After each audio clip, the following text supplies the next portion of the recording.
যাই হোক, মতাদর্শের ভিন্নতা হলেই কি মেরে ফেলতে হবে না? তো হাদিকে গুলি করলেন কেন? আমার ইমাম মসজিদের ইমাম রইসুদ্দিনকে এইভাবে মারলেন কেন? স্বরাষ্ট্র উপদেষ্টা যে কারে বানাইছে আমি জানি না, উনি এটা ঘোষণা করছে হাদিরে যে গুলি করছে তারে ধরে দিতে পারলে 50 লাখ টাকা পুরস্কার দিব। টেহা তো তাই না, জনগণের টেহা দিতে অসুবিধা কি? ওই রইসুদ্দিনকে যারা প্রকাশ্যে হত্যা করেছিল, ওই হত্যাকারীদেরকে যদি তাকে শাস্তি দেওয়া হতো, দৃষ্টান্ত শাস্তি দেওয়া হলে হাদির গায়ে প্রকাশ্য গুলি করার সাহস পেত না। কথা বলেন না কেন? একবার প্রকাশ্য গুলি করে মারবো আর আসামিরা ঘুরে ঘুরে বেড়াইবো, এই ব্যাপারে থাকবেন চুপ। আরেকজনের গুলি দেওয়ার পরে 50 লাখ টাকা আপনারা ঘোষণা করবেন। আপনারা লাশ নিয়ে বাণিজ্য করেন, আপনারা এই মানুষের জীবন নিয়েও খেলামেলা করেন। কথা বলেন ঠিক না বেঠিক? আমরা কাছে হাদির জীবনের যে গুরুত্ব, রইসুদ্দিনের সেই গুরুত্ব, আল্লামা শহীদ ফারুকীর সেই গুরুত্ব। কথা বলেন ঠিক না বেঠিক? পেঁয়াজ দিয়ে আর আলু দিয়ে আমরা বোঝান যাইব?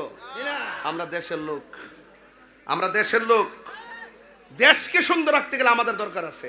আমরা দালালি কম করি, যেটা বাস্তব সেটা বলি। কথা বলেন ঠিক না বেঠিক? তার জুলুম করা যাবে, আরো যারা জুলুম করা যাবে, জুলুম করা যাবে না। যাই হোক, আজকে যারা এখানে এসেছেন, আমি বেশি লম্বা চড়া করব না, তবে যতটুকু কথা বলবো আদবের সাথে শুনবেন। ইনশাআল্লাহ বলেন না কেন? আরো জোরে কেন? ইনশাআল্লাহ। এসেছেন শুকরিয়া সকলে বলুন আলহামদুলিল্লাহ। লাখ কোটি দরুদ সালাম ওই নবীজি নূরানি কদম মুবারকে, যিনি হায়াতুন নবী নূর নবী, গায়েবের খবর দেনওয়ালা হুজুরপুর নূর সাল্লাল্লাহু আলাইহি ওয়াসাল্লামের উম্মত হিসাবে আল্লাহ পাক কবুল করেছেন, সেই জন্য শুকরিয়া দান আবারও পড়ি আলহামদুলিল্লাহ। আমার ভাইয়েরা, আমার পূর্বে উলামায়ে কেরাম খুব সুন্দর করে আলোচনা করেছেন। আমি আপনাদেরকে নিয়ে যতটুকু সময় আলোচনা করব, আপনার আদবের সাথে ধৈর্যের সাথে শুনবেন। জায়গাটা অনেক বড়, তারপরও মানুষ বেশি, এই জন্য আপনারা বসতে পারছেন না। অসংখ্য লোক বাহিরে আমি দেখে এসেছি। তো আমি বরাবর বারবার বলেছি, যেই মাহফিলে মুরাদনগরের মানুষ অত্যন্ত ধর্মপরায়ণ মানুষ, তারা মিলেমিশে চলতে চায়, মিলেমিশে থাকাটাকে পছন্দ করে। ঠিক না বেঠিক? আর আহলুস সুন্নাত ওয়াল জামাত এই সম্প্রীতির বার্তা 55 বছর ধরে দিয়ে আসছে। একমাত্র আহলুস সুন্নাত ওয়াল জামাতের কাছেই দেশ এবং ধর্ম নিরাপদ। কথা বলেন ঠিক কিনা? আহলুস সুন্নাত ওয়াল জামাত যারা ধারণ করেন, তাদের মাঝে কোনো উশৃঙ্খল নাই, বেয়াদব নাই। ওরা চাপাবাজ না, ওরা বেয়াদব না, ওরা দাঙ্গাবাজ না, এরা সম্প্রীতি বান্ধব মানুষ।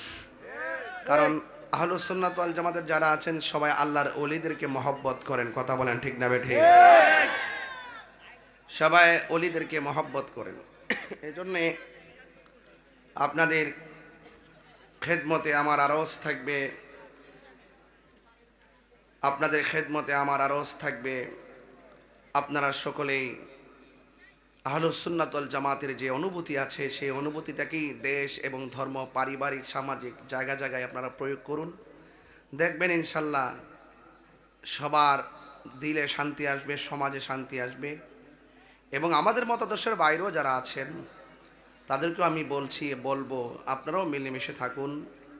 মানে খুব কঠিন হবেন না। আমরা যারা আহলুস সুন্নাত ওয়াল জামাত আছি, আমরা বরাবর শান্তিপ্রিয়। ঠিক না বেটি?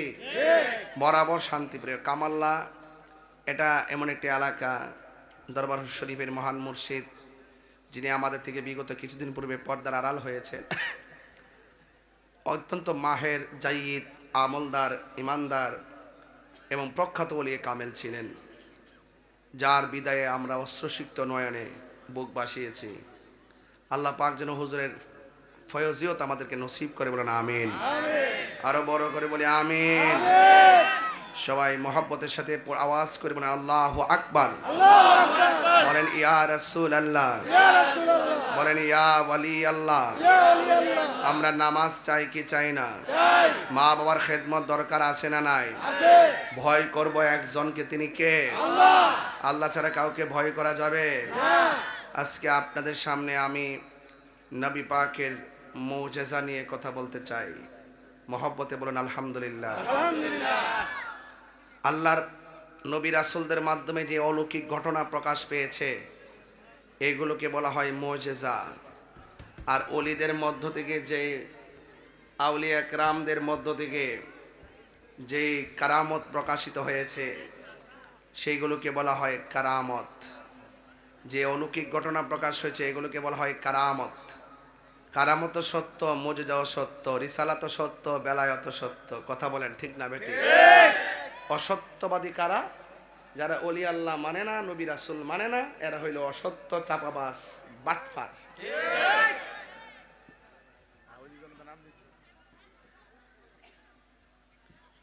কইছে না জায়গা হইতো না, ভিতরে তো ঠেলাঠেলি শুরু হয়েছে। কই জায়গা আছে? এটা জায়গা হেমাদা আইটিব তো হেমাদা দরজা বন্ধ করলে বেড়াদা ঢুকতে পারবো। বালির দেখ আচ্ছা, আমার স্টেজের ডান দিক দিয়ে একটা রাস্তা আছে, আপনারা সবাই এদিক দায় হইলেন। আল্লাহ আপনাকে আওয়াজ সুযোগ দেয়, আপনারা মনে বইলে ভালো লইলে আর কি, দেখ লইলে আর কি, যাক অসুবিধা নাই। মুরাদনগরের মাটি সুন্নিয়তের ঘাটি, কথা এটা ভালোই লাগে আমার কাছে। কারণ এখন বর্তমানে সুন্নিরা কিন্তু প্রমাণ করতে সক্ষম হয়েছে যে আমরা যে একটা আদর্শ নিয়ে ধারণ করে চলছি এই আদর্শটা সঠিক। কথা বলেন ঠিক না বেটে?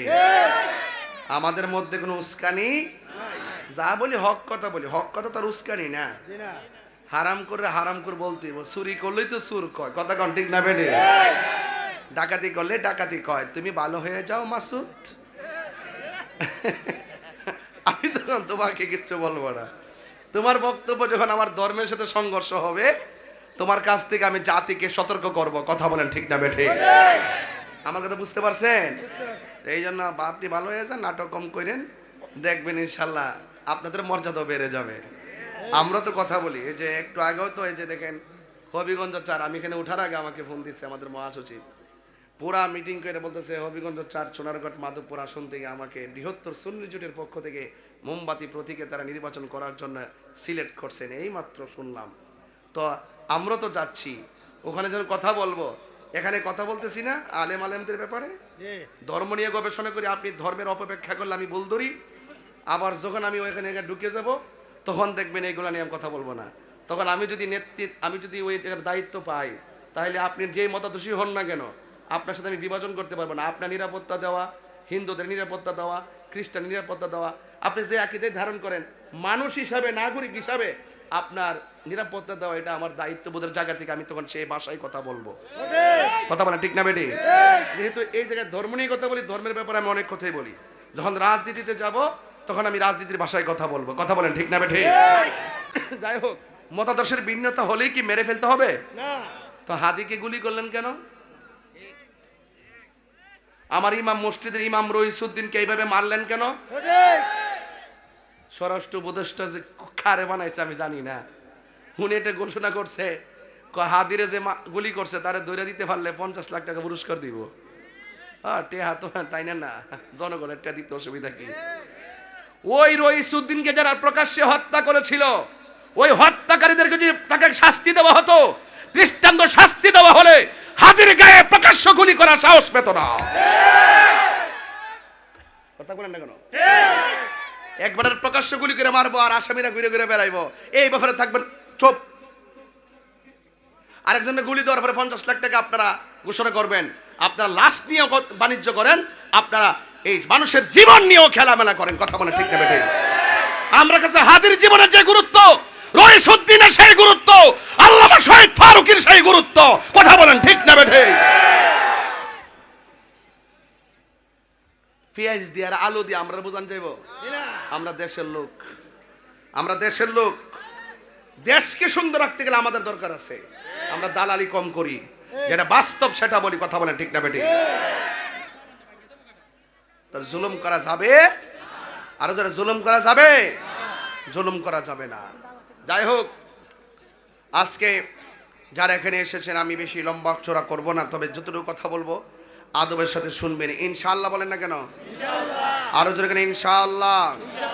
সবাই দুরূদ শরীফ বলেন। আল্লাহুম্মা সাল্লি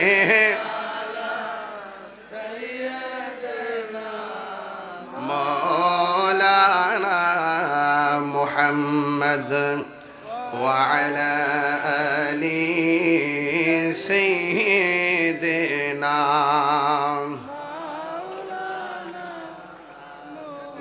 لا إله لا إله لا إله إلا الله মুহাম্মাদুর রাসূলুল্লাহ সাল্লাল্লাহু আলাইহি ওয়াসাল্লাম। একটা জবানও বন্ধ রাখবেন না, মহব্বতে মায়ার সুরে বলুন সুবহানাল্লাহ। নবীর সম্মান বাড়াইছে কে? আল্লাহ রাব্বুল আলামিন কোরআনের মধ্যে বলেছেন ওয়া রাফা'না লাকা যিকরাক। আল্লাহ বলেন বন্ধু আমি আপনার সম্মানকে বুলন্দ করে দিয়েছি, আমি আপনার সম্মানকে বুলন্দ করে দিয়েছি। এই আমার যুবক ভাইরা, আল্লাহ রাব্বুল আলামিন নবীর সম্মান কতটুকু বাড়াইছে একটু মেরাজটা দেখলেই বুঝতে পারবেন। আল্লাহ রাব্বুল আলামিন কোরআন কারীমের মধ্যে বলে দিয়েছেন সুবহানাল্লাযী আসরা বিআবদিহি লাইলাম মিনাল মাসজিদিল হারাম মিনাল মাসজিদিল হারাম ইলাল মাসজিদিল আকসা আল্লাযী বারাকনা حوله لنريه من آياتنا إنه هو السميع البصير। চিৎকার মেরে কি আল্লাহু আকবার বলা যাবে না? আল্লাহ রাব্বুল আলামিন বলেন ও যুবক কি ভাষায় ওয়াজ করব? আল্লাহ রাব্বুল আলামিন হাবিবের সম্মান আল্লাহ কত বাড়াইছেন। মুসা নবীরে যদি জিজ্ঞাসা করি ও মুসা নবী আল্লাহর দিদার পাইছেননি, আপনার মেরাজ হইছেনি? মুসা নবী বলল দেখতাম গেছিলাম পারি নাই। সুবহানাল্লাহ, দেখতে গেছিলাম পারি নাই। তাহলে কি কইছে আল্লাহ? কয় আমি কইছি রব্বি আরনি, প্রভু দেখা দাও। আল্লাহ কইলাম তারানি, কোনদিন দেখতে পারবে না। ৭০,০০০ নূরের পর্দার ভিতর দিকে জাররা পরিমাণ নূরের ঝিলিক যখন তোর পাহাড়ে মারলেন, তোর পাহাড়টা নূরের তাজাল্লিতে ভস্মীভূত হয়ে গেল। মুসা নবী বেহুশ হয়ে গেছে। একটু পরে মুসা নবী উঠলেন, ওঠার পরে জিজ্ঞাসা করে আল্লাহ আপনি কই? আল্লাহ আমি কোথায় আছি? কই তুমি তোর পাহাড়ের মধ্যে আসো। ও আল্লাহ পাহাড় দিয়ে দেখতাছি না কি হইল, জ্বলে গেছে। আল্লাহ কয় মুসা রে আমার নূরের তাজাল্লিতে পাহাড় এমন হয়ে গেছে